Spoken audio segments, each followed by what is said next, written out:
Listo, muy bien. Bueno, en esta parte en esta sesión, lo que vamos a analizar son estos otros componentes celulares como son eh, lisosomas, endosomas, peroxisomas, mitocondrias y cloroplastos.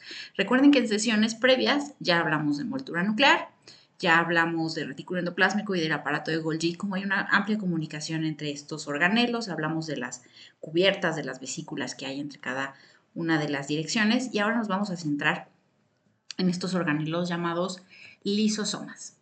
Recuerden que el capítulo del libro, ¿no? Lo que hace es irles indicando más o menos sobre qué organelo se va a tratar, ¿no? Entonces vean cómo hay una comunicación bidireccional entre el Golgi, entre los endosomas tardíos y los lisosomas, ¿de acuerdo? Entonces va a haber todo un transporte y una comunicación a la cual vamos a hacer referencia en las siguientes diapositivas. Entonces es muy importante que ustedes recuerden que estos lisosomas contienen todas las enzimas hidrolíticas que son importantes para procesos de digestión intracelular de macromoléculas. ¿De acuerdo? Estos componentes celulares van a tener hidrolasas capaces de digerir nucleótidos, proteínas, azúcares, lípidos, fosfolípidos, etcétera, ¿no? Entonces tienen aproximadamente 40 tipos de enzimas y todas requieren de un ambiente ácido, ¿no? De una alta concentración de protones para que el pH sea bajo y puedan funcionar de manera correcta. Estas enzimas, fuera del citosol, donde tenemos un pH de 7.2, no son funcionales. Estas enzimas requieren este pH ácido para poder funcionar y poder digerir todos estos sustratos a los cuales hicimos referencia. Entonces, ¿cómo logra o cómo hacen estas proteínas que trabajan, ¿no? Estas enzimas para digerir sin autodigerirse en este organelo?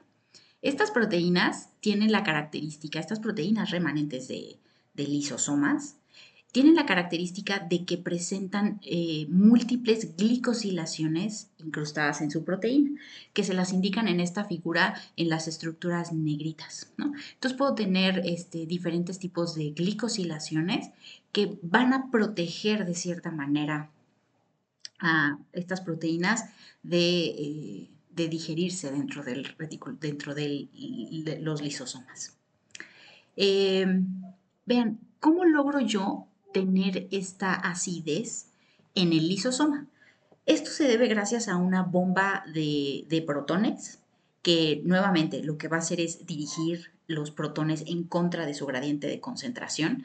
Voy a tener una alta concentración de protones en el interior del lisosoma y una baja fuera en el citosol, ¿no?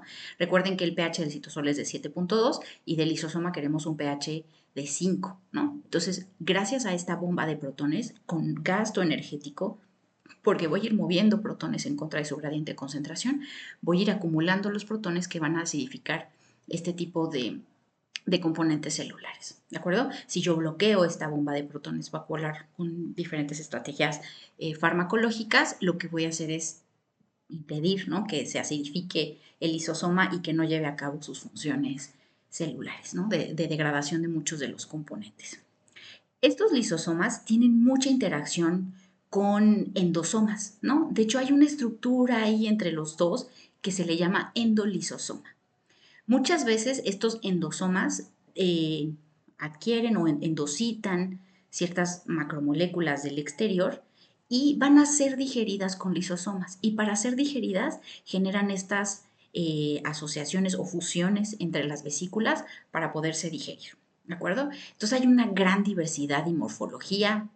Eh, Se ha visto que muchos endosomas tardíos que tienen esta endocitosis tienden a mezclarse o a interactuar con lisosomas preexistentes, ¿de acuerdo? Y esto facilita nuevamente que se digieran estos sustratos o macromoléculas ingeridos por la célula. Vean, de hecho hay toda una gama, ¿no? Esta es una revisión, ¿no? De una revista también de muy alto impacto, ¿no? De Nature, que tiene un capítulo de biología celular, ¿no? Y molecular.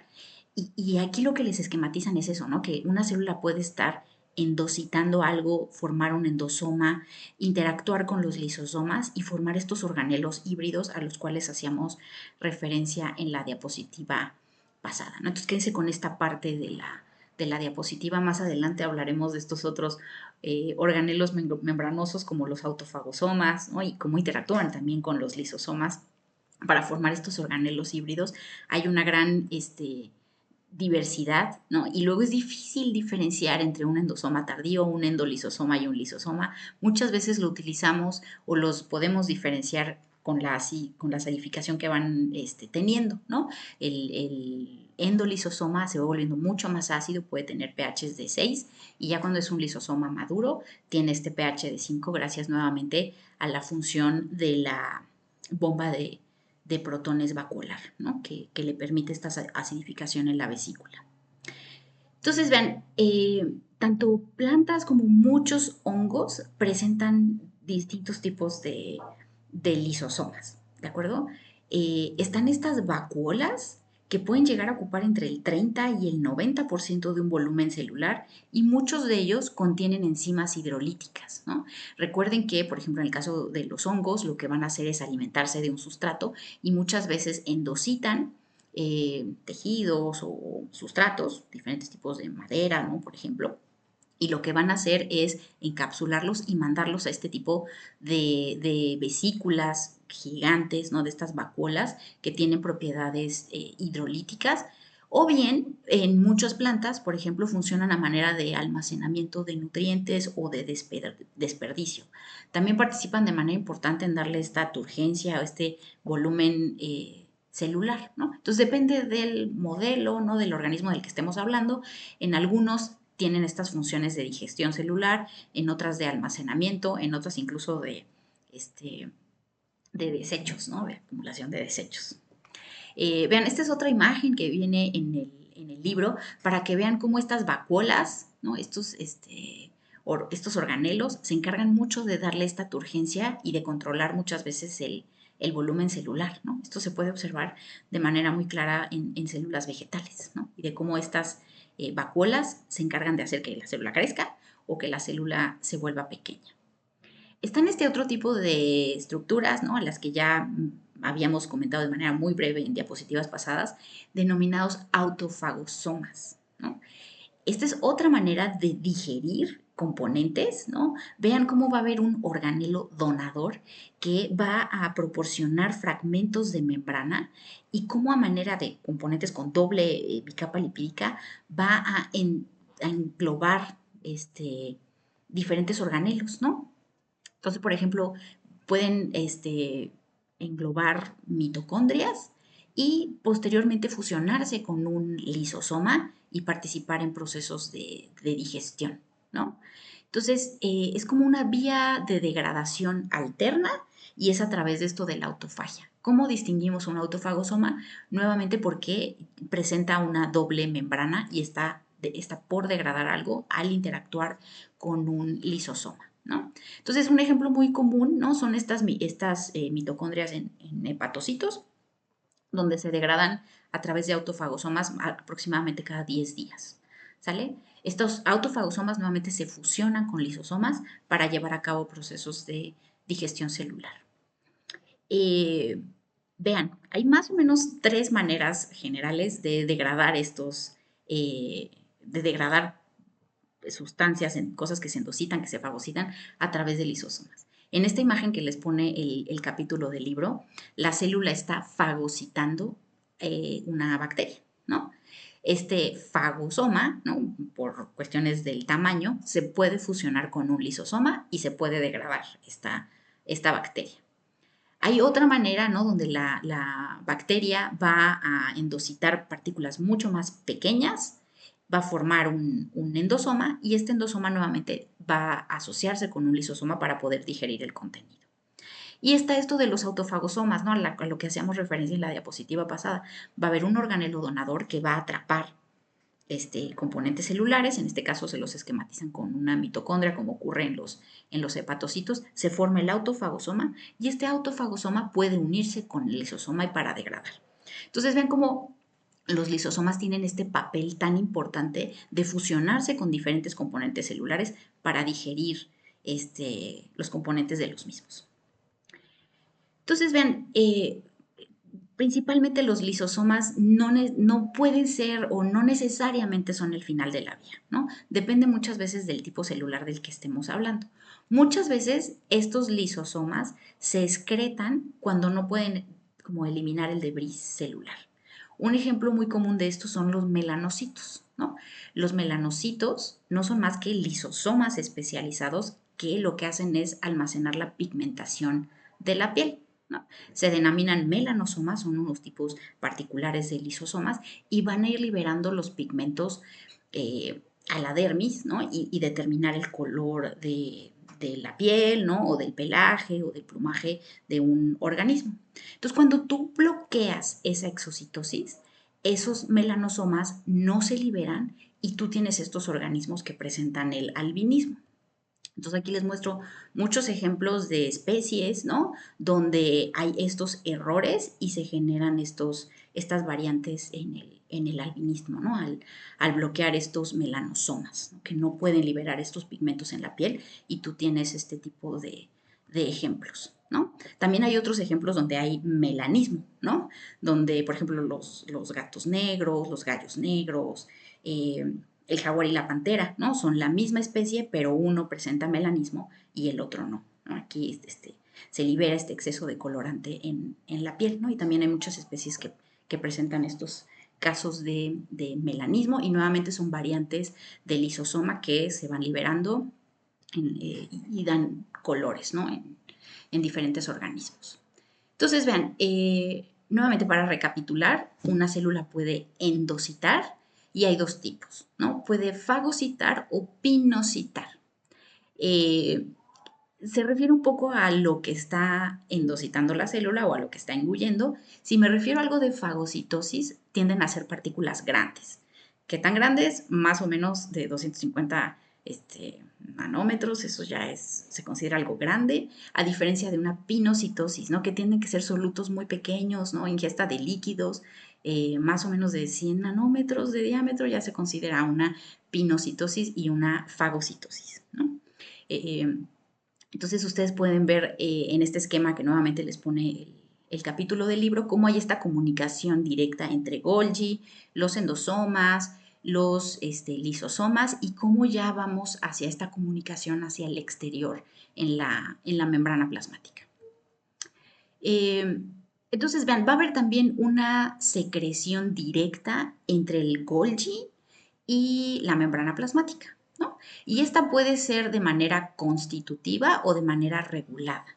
Dependiendo del tipo celular, va a haber componentes del Golgi que están saliendo a membrana plasmática y se están secretando, o bajo ciertos estímulos se va a secretar estas vesículas. Muchas veces el calcio, por ejemplo, determina si se va a liberar una vesícula al exterior, ¿no? Así funciona, por ejemplo, la secreción de muchos neurotransmisores. Llega un estímulo, incrementan las concentraciones de calcio y eso favorece la interacción de los SNERs para que sean reconocidos por membrana plasmática y tú puedas liberar el neurotransmisor particular, ¿no? Entonces, muchas hormonas, muchas enzimas y neurotransmisores funcionan de esta manera. Entonces, vean, para esto el libro les pone esta imagen, ¿no? Donde les pone ejemplos de vías de regulación constitutiva, ¿no? Que van saliendo del trans-Golgi hacia la membrana plasmática o que tienen un mecanismo regulado, ¿no? Va a haber una hormona, un neurotransmisor, una molécula señal que lo que va a hacer es determinar si se va a unir esta vesícula a membrana plasmática o no. O sea, cuándo es el momento adecuado y cuándo no lo es. ¿Vale? Entonces tengo estos dos tipos, de manera constitutiva o de manera regulada. Vamos a hablar ahora sobre mitocondrias y cloroplastos. Entonces, vean, estos son organelos sumamente particulares porque presentan doble membrana y presentan su propio DNA, incluso ribosomas, como si fueran organelos independientes. Se especializan mucho en síntesis de ATP y en obtención de energía, ¿no? Recuerden que toda esta cadena de transportes de electrones que se revisará en el capítulo de bioquímica, ¿no? Y la fosforilación oxidativa en mitocondrias facilita esta síntesis de ATP. ¿no? Entonces, lo que es muy particular es que son organelos de doble membrana, tienen su propio DNA y sus propios ribosomas. Entonces, eso nos hace pensar en esta teoría endosimbiótica que nuevamente está propuesta por Lynn Margulis, a la cual hicimos referencia en sesiones pasadas, donde ella propone que en algún momento de la evolución una bacteria fue engullida por otra célula y se generó este mecanismo de simbiosis, ¿no? Donde uno le daba protección y otro le proveía de energía. Por eso estos organelos tienen su propio DNA, sus propios ribosomas, y tienen una membrana propia, ¿no? Una que heredaron de la célula, ¿no? Como pueden ver en este proceso de endocitosis, y otra que era propia del organismo, ¿de acuerdo? Entonces, este es el origen o lo que se propone, cómo se formaron las mitocondrias y los cloroplastos. Recuerden que las bacterias carecen de mitocondrias y cloroplastos, pero esto es solo particular de organismos eucariontes. Las bacterias, ¿no? Los organismos procariontes tienen la cadena de transporte de electrones en su membrana plasmática, ¿de acuerdo? Ahí es donde realizan estos procesos para sintetizar ATP, pero carecen de mitocondrias, no tienen estos organelos membranosos. Sí tienen su DNA, sí tienen RNA, sí tienen sus ribosomas, pero carecen de estos organismos, ¿no? Que tienen este origen endosimbiótico. Entonces, vean, esta imagen no es como de manera muy sencilla. Nuevamente, esto es el tema de síntesis de ATP está más enfocado hacia el área bioquímica, no nos atañe mucho en esta sesión, pero no quería dejar de mencionarles que las mitocondrias y los cloroplastos, ¿no? Se encargan de sintetizar ATP, ¿no? Entonces, ese es el principal, en el caso de las mitocondrias, es el principal sitio de la respiración celular. Y aquí les hacen como una analogía, ¿no? De cuando una mitocondria va a inhalar, entra ácido pirúvico, que proviene de azúcares, proteínas, grasas, y junto con el oxígeno, este ácido pirúvico lo que va a hacer es entrar en el ciclo de Krebs y va a proporcionar la energía, ¿no? Para la cadena de transporte de electrones, la cual se va a sintetizar el ATP. Entonces, cuando una mitocondria exhala, se van a liberar 17 moléculas de ATP por cada ácido pirúvico que ha sido ingerido. ¿De acuerdo? Entonces, proteínas, azúcares, grasas van a proveer este ácido pirúvico y a partir del cual entran en ciclo de Krebs y yo voy a poder obtener 17 moléculas de ATP por cada ácido pirúvico. ¿De acuerdo? De manera muy resumida, cómo respira una mitocondria. Entonces, vean, también para hacerles referencia, ¿no? A los cloroplastos. Los cloroplastos están presentes en algas, ¿no? Y en plantas, y nuevamente son organelos de doble membrana que, de igual manera que las mitocondrias, tienen su propio genoma y sus propios ribosomas. Entonces, tienen este origen, ¿no? de endosimbiosis que también planteó Lynn Margulis. Aparte, se comportan como bacterias, ¿no? Tienen este proceso de duplicación a través de fusión. Incluso tú también puedes fusionar en ciertos modelos celulares varias mitocondrias, ¿no? O sea, tienen este comportamiento totalmente bacteriano, ¿no? Su material genético es circular, ¿no? Como lo tienen las bacterias. Tienen muchas similitudes entre ellos estos procesos de fisión y fusión, ¿no? De estos organelos. Entonces, ambos, ¿no? Presentan diferentes compartimentos, ¿no? Al ser componentes de doble membrana. Recuerden que lo que se considera es que una membrana era propia de la bacteria y la otra fue de un proceso de endocitosis, ¿no? De lo cual la mitocondria y el cloroplasto mantuvieron, ¿no? Y entonces, por lo tanto, tengo una matriz y un espacio intermembranal que se los indican en la figura del capítulo del libro, ¿no? Entonces yo voy a tener una membrana externa, una interna, voy a tener una matriz, un espacio intermembranal en el caso de las mitocondrias. En el caso de los cloroplastos es un poco más complejo, no voy a tener la membrana externa, la interna, también voy a tener este espacio intermembranal, pero voy a tener algo especializado que se llama estroma, que no es más que una matriz, ¿no? del cloroplasto, y voy a tener también un tipo de arreglo particular que se llama membrana tilacoidal y un espacio tilacoidal, ¿no? El interior del contenido de estos tilacoides, ¿no? Entonces son subcompartimentos, ¿no? Que presentan los organelos con características particulares y funciones bioquímicas que nuevamente aquí por cuestiones de tiempo no puedo aterrizar, pero que espero que de manera complementaria se lo revisen en el capítulo de bioquímica. Muy bien, otro de los organelos de los cuales me gustaría hablar, ya con esto terminamos esta sesión, son los peroxisomas. Los peroxisomas están presentes en todas las células eucariontes y estos, a diferencia de cloroplastos y mitocondrias, solo tienen una membrana y no tienen material genético ni ribosomas. Estos peroxisomas importan proteínas del citosol y del retículo endoplásmico y tienen la particularidad de contar con enzimas como la catalasa y las oxidasas. ¿Qué hacen estas enzimas? Estas enzimas participan mucho en procesos, bueno, los peroxisomas en sí, además de contener estas enzimas, ¿no? Como catalasa y oxidasa, participan mucho en procesos de oxidación, sobre todo de ácidos grasos, ¿no? Entonces, vean, aquí les muestro una microscopía electrónica de cómo se ven 3 peroxisomas de un hepatocito de rata y vean cómo son organelos muy densos, constituidos nuevamente por solo una membrana. Vean, ¿para qué necesita esto de la catalasa, ¿no? Y de la peroxidasa? Estos organelos utilizan el oxígeno para remover hidrógenos de diferentes sustratos, que aquí en el capítulo del libro les ponen como R, ¿no? R por hacer referencia a una cadena de carbonos, sea cual sea, ¿sale? Entonces, a través de una reacción de oxidación, es decir, utilizando este oxígeno, estas células van a sintetizar el peróxido de hidrógeno, ¿no? Indicado aquí en la reacción, y van a liberar como estos carbonos, ¿de acuerdo? Entonces, esta catalasa va a utilizar este peróxido para oxidar a otros sustratos. Entonces, eso es lo que hacen los peroxisomas. Tienen esta función de desintoxicación. Por ejemplo, si alguna persona consume etanol, ¿no? O algún tipo de alcohol, el 25% de este etanol se va a oxidar a acetaldehído en los peroxisomas del hígado. O sea, tiene esta función de metabolizar muchos productos.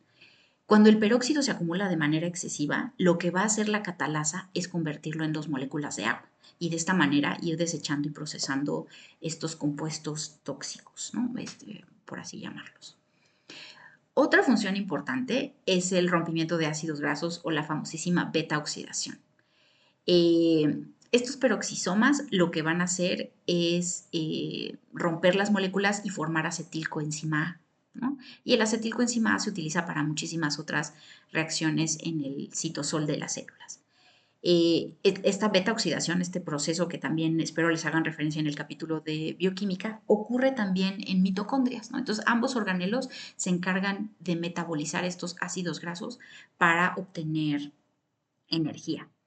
Esta beta oxidación, por ejemplo, es muy utilizada en las semillas, ¿no? O sea, recuerden que las semillas son embriones de las plantas y van a pasar por un proceso de germinación. Entonces, todas las semillas son muy ricas en grasas, ¿no? En lípidos, y lo que van a hacer es romper estas grasas con ayuda de sus peroxisomas para obtener energía y a partir de eso pues formar todo el cotiledón, el tallo, ¿no? O sea, formar toda una planta a partir de una pequeña semilla. Y bueno, con esto terminamos esta última sesión de organelos celulares. Muchas gracias.